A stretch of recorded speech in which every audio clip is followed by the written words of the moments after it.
Simon Piney, who's read at Stroud Short Stories twice previously, lived in Stroud for some 30 years, but last year he moved all the way to Eastcombe and threw himself into village life.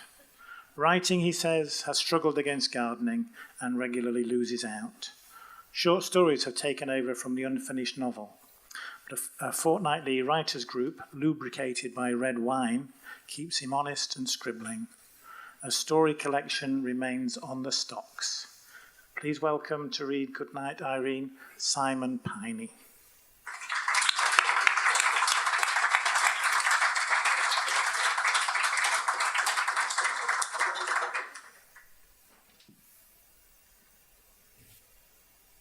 There are some stories of my friend and mentor Sherlock Holmes that I have hesitated to tell. The view that the public has formed of the first and greatest consulting detective is of a man of superb observation, but generally cold and emotionless. On at least one occasion, his powers were eclipsed for a time, however, by softer feelings. It was a fine and sunny day in July 1890, and we had just finished Mrs. Hudson's excellent kippers. Holmes was standing at the open window in our apartments at 221B Baker Street, smoking a postprandial pipe of particularly foul-smelling navy shag. "Aha, Watson," he suddenly exclaimed. "We are about to receive a visit from our little Welsh friend." "Athelney Jones, you mean?" I inquired. "Precisely, and hot from Paddington Station in a hansom. The matter must be urgent," Holmes replied.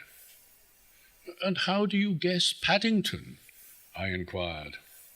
With a snort, Holmes replied, "Guess, my dear Watson? You should know by now that I never guess. The cabby is one Ernest Smith, who works out of Paddington because his doxy lodges in Praed Street." In short order, we did indeed hear the rap of the knocker, followed by swift footsteps on the stair. The door burst open, and in strode the red-faced and sweating figure of our old acquaintance, clad in tweed coat and bowler hat. "Bore da, Jones bach," Sherlock called out, as ever teasing Jones about his Welsh ancestry. "And good morning to you, Mr. Holmes, Dr. Watson," the detective replied. Before he could continue, he was forestalled by Holmes. "You come, I notice, hot foot from Gloucestershire. The murder of a woman, I see, and recent." "As ever, Mr. Holmes," Athelney exclaimed. "You have the better of me. Have the local police wired you already?" "In no way," said Holmes. "The details shout aloud. You have a Great Western Railway ticket in the band of your hat, and a bee orchid stuck to the sole of your shoe. You have come from one of the commons above a small mill town called Stroud. Permit me to present you with a copy of my monograph entitled Orchids, Sex in the Soil."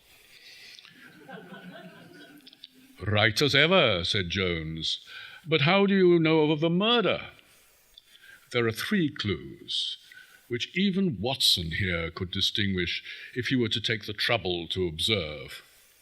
"Oh, really, Holmes, that is too much," I expostulated.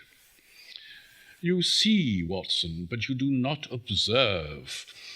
On the back of his left hand there is a trace of blood, but no sign of any injury.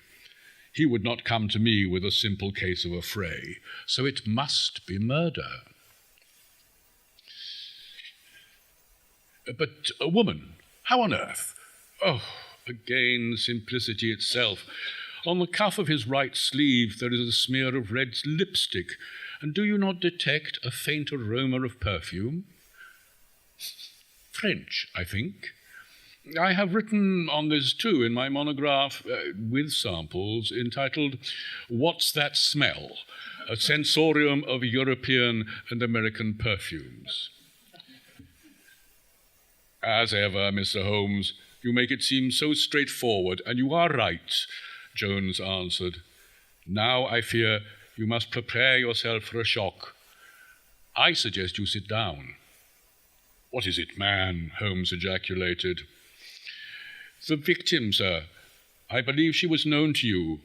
A Miss Irene Adler. For a moment, Holmes stood as if turned to stone, and then slumped into a chair. Irene Adler, as to Holmes always the woman, had bested my friend in the matter of blackmailing the King of Bohemia. I thought she left these shores for Paris, I said. So did we, Jones replied. But there can be no doubt. Miss Adler is, or was, yes, she was killed by a single bullet to the brain. The pathologist suggests that she was killed elsewhere and her body moved to somewhere called Minchinhampton Common, where it was discovered by a local man walking his dog. Holmes, head in hand, groaned. Oh, whatever possessed her to return? Her very presence so troubles my mental faculties that I admit to being unable to think clearly. Watson, is this some medical brainstorm? No, old friend, I said, trying to comfort him. I believe that, unbeknownst even to you, your feelings for the lady were strong and abiding. The news of her death has given a shock to your nervous system. You will recover, but it might take a little time. As I was speaking, we heard heavy footsteps on the stairs to our rooms, and the door was flung open once more, this time with some force. There stood the imposing figure of Holmes's brother Mycroft. His very presence, away from his habitual place in the Diogenes Club, stunned us into an astonished silence. "Sherlock, my boy," Mycroft boomed. "Jones, Watson, this is a bad business." Holmes gave no sign that he had heard. His breathing was laboured, and sweat stood out on his high forehead. Taking his pulse, I found that it was racing, and I was worried that he was in risk of syncope or heart attack. "What do you mean, Mycroft?" I asked. "The fact is that Miss Adler was working for me. There was to be a meeting between senior South African Boers and Imperial German agents at Lippiott Park, on the other side of the valleys where she was found. She had managed to seduce one of the rebels and was due to report back yesterday. We fear the outbreak of further hostilities in the Cape Colony." "So what happened?" I exclaimed. "How could you ask a woman to go into such great danger?" "She had suggested it herself. Her price was a royal pardon, and I understand that she was recently widowed and was hoping to renew her acquaintance with my poor brother," Mycroft said with a sigh. "I had hopes that Sherlock and Miss Adler could find some comfort from each other.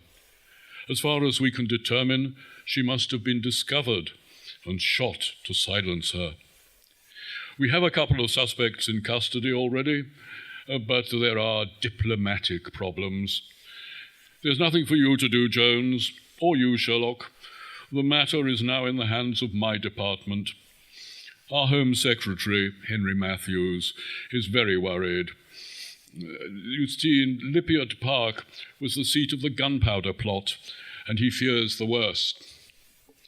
With that, Mycroft swept from the room, and we heard no more on the matter that day. For the next 7 days, Holmes ate little or nothing, despite my urging and Miss Hudson's best efforts. He consented to drink weak tea. He even eschewed the needle and his 10% solution of cocaine. His pipe lay untouched. I feared for his sanity, even for his life. Mycroft visited daily and reported that the perpetrator of the murder had been hanged in secret in the Tower. The Boers were in custody back in South Africa, and the Germans had been politely but firmly returned to their Hohenzollern master in Berlin. Prospective clients were turned away from our door. Even a request from the court at Windsor to investigate the threat of abduction of Prince George was refused, although I phrased the refusal as courteously as I was able. At the end of 7 days, Holmes appeared to return to his senses, and he never spoke of the matter again. Neither did I, fearing a relapse. There is only one thing to add to this account, a tale which I shall never publish. At the very end of his life, on his farm in Sussex, I sat with Holmes as he sank towards death. The last word he uttered before that great and noble soul departed this world was, "Irene." I believe my own last word will be Sherlock.